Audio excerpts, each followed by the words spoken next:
Mga kapuso, good news sa mga mahilig magtagaytay road trip. Mas mabilis na ang biyahe sa binuksang bahagi ng Cavite-Laguna Expressway.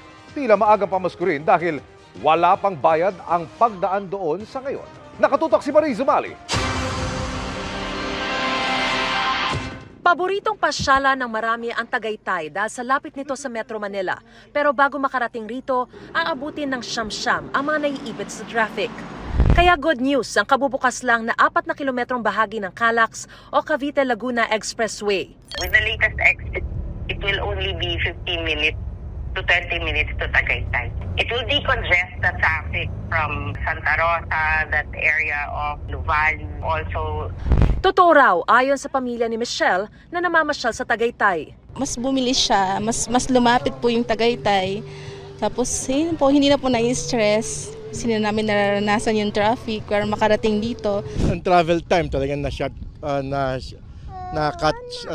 short. Wala pang traffic, ang bilis makarating sa summer dito, like sa Tagaytay. Pero ang tila mas maganda at maagang pamasko sa mga daraan sa bagong bukas na portion. Itong bagong portion natin ay libre pa sa ngayon. Until when ito magiging libre, ma'am? Wala pa tayong date, Mariz. Actually, mag-aantay pa tayo ng advice ng Toll Regulatory Board. Nakakapahinga po kami ng maaga.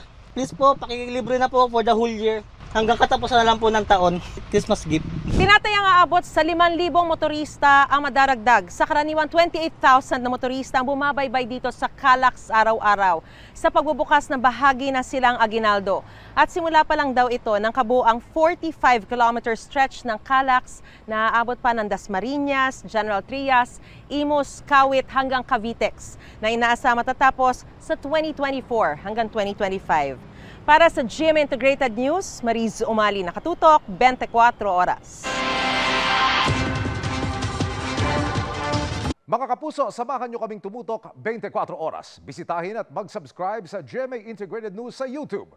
Sa mga kapuso abroad, bisitahin ang GMA Pinoy TV at www.gmanews.tv.